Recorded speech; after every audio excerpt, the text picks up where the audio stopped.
And now, it's time for another Dice Tower review with Tom Vasel.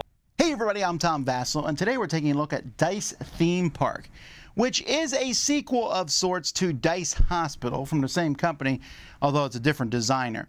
In Dice Hospital, you had dice that were coming to your hospital. The dice represented people, and the lower the number got, the sicker they got, so heal them up and get them out of your hospital.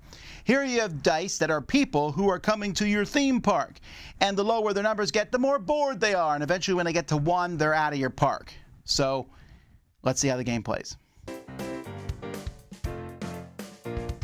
Each player has their own park. They start with the same tile. Everyone has the park entrance, a spooky forest, a duck pond, and a twister. You'll also draw a couple tiles and pick one more thing, so I also have a snack attack here in my park. Players are going to start with an administrator that gives them a special ability, and a mascot with one of your mascots on it, giving you a special ability for that particular mascot. You'll have other things that are your color and some tokens and thus. But you're going to have a handful of cards, and this handful of cards is going to determine how each round of the game goes. So the first thing you do in each phase of the game is you're going to pick 2 of these cards.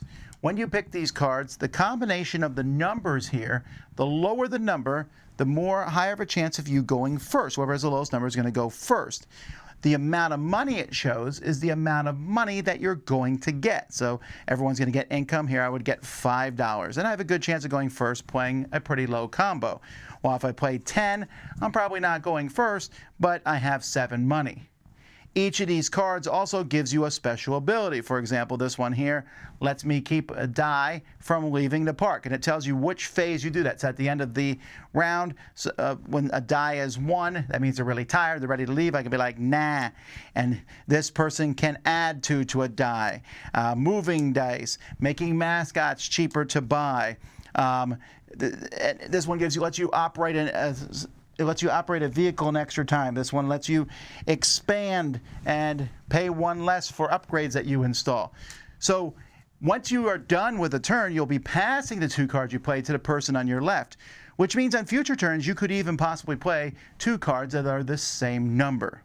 So that's the first thing that happens each round. Now going first though is a big deal because whoever goes first, playing the lowest numbers, is going to pick which monorail passengers you want. At the beginning of every round, these monorails, which are set by the number of players, I'm showing you monorails for a 4-player game, they have values on them. This is a 2, 3, and 3, but you're going to pull dice from a bag which has 3 different color passengers, blue, yellow, and green.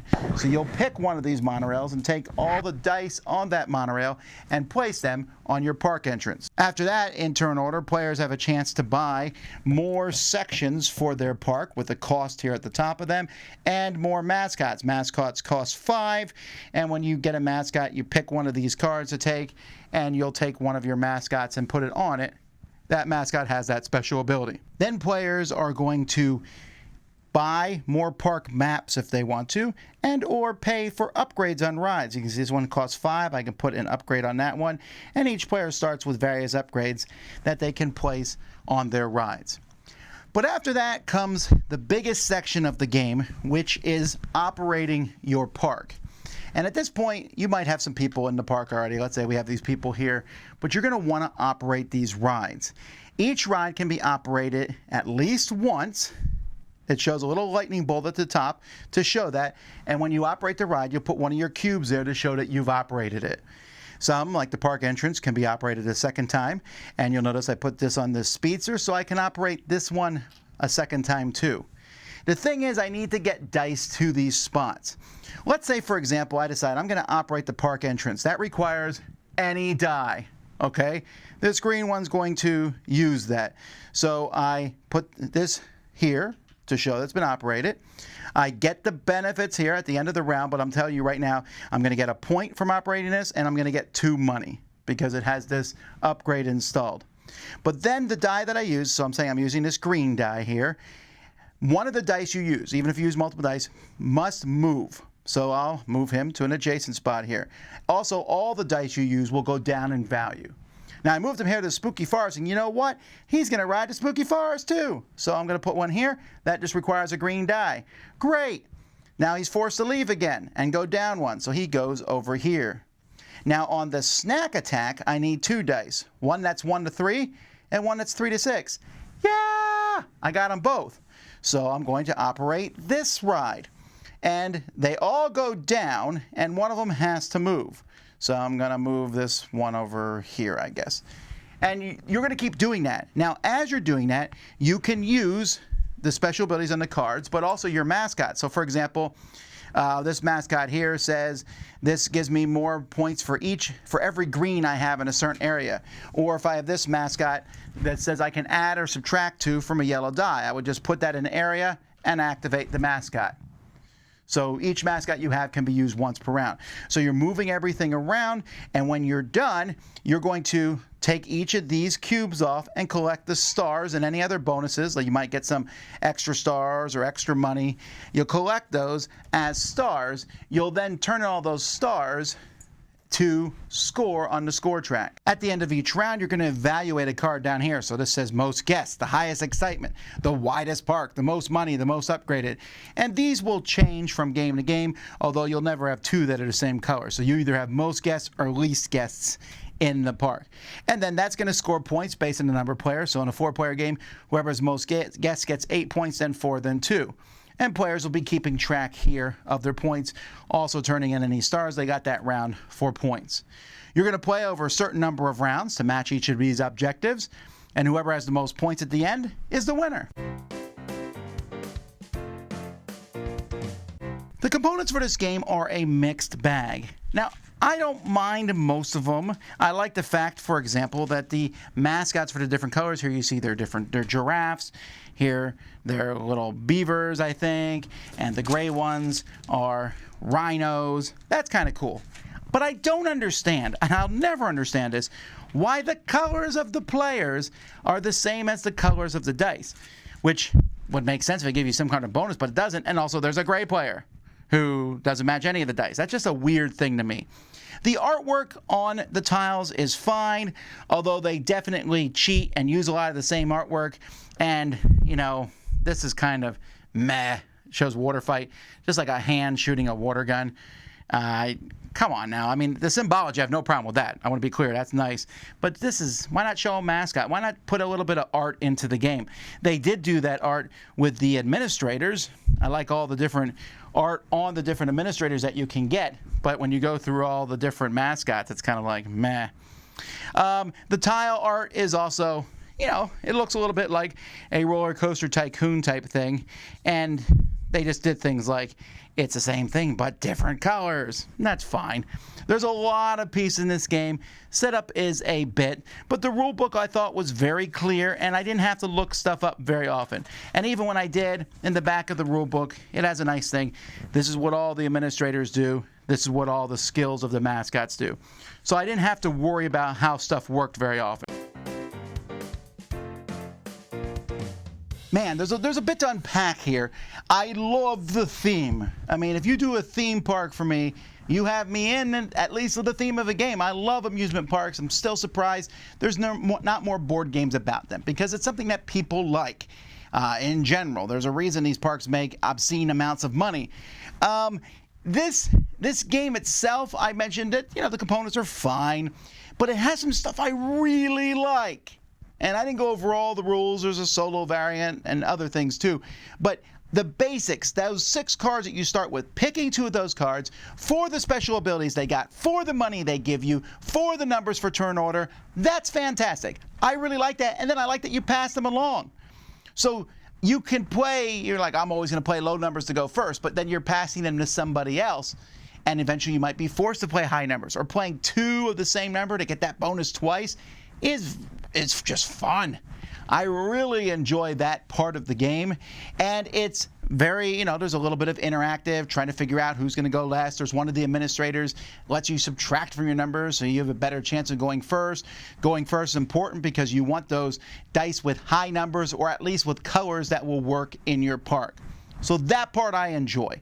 I enjoy the drafting of the people and the tiles, and I like building the park and the upgrades. And at some point you might say, well, what don't you like? Because if you're guessing, you're going to feel your way up to that.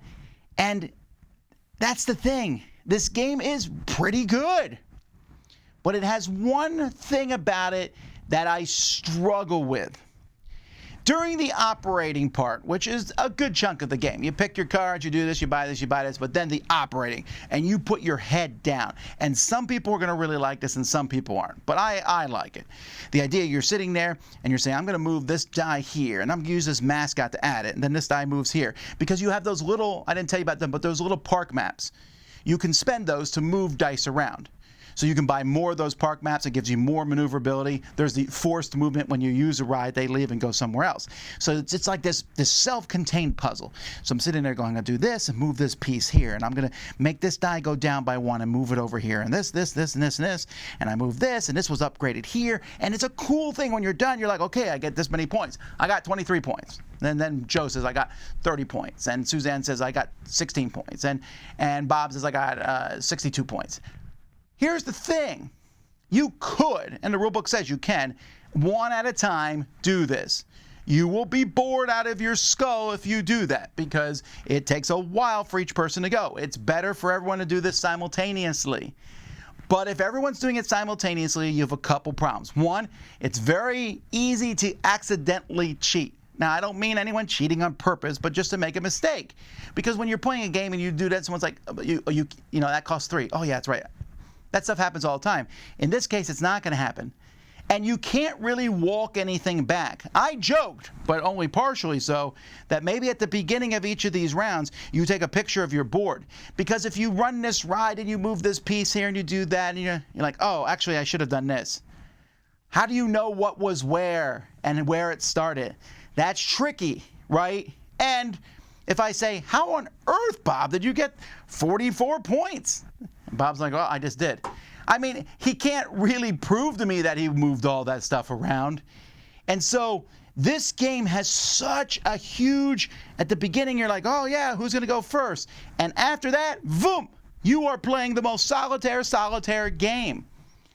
And it leaves me unsatisfied because I'm sitting there going, but what is everyone? Okay, I guess you won, I guess. You know, that's how I felt about this game. I liked it. I had a good time until the end. And at the end, I was like, well, I guess you won. So you, again, would say, well, again, you can pause and do that, but that's just so much longer. It would really drag the game out. This is not a short game.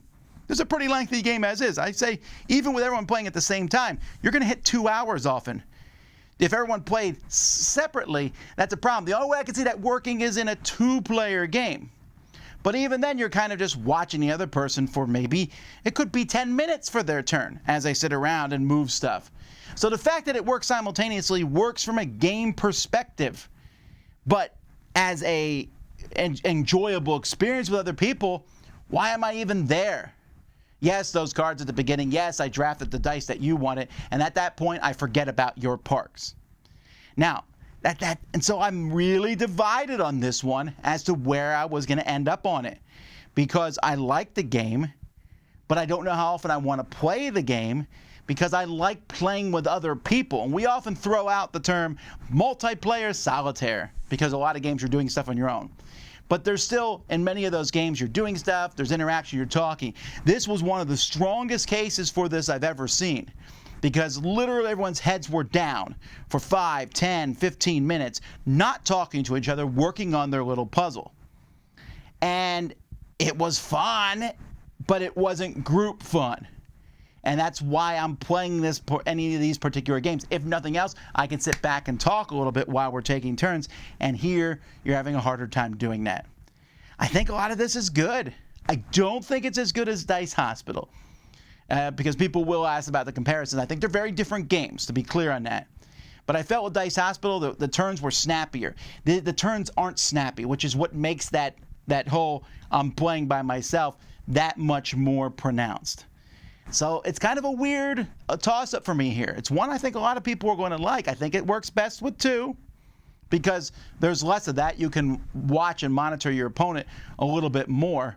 But other than that, I felt kind of just like I was in an island somewhere looking at binoculars at what other people had finished, but I didn't see the process of them building that. But that may not bug you, in which case you'll have a fantastic time with this game.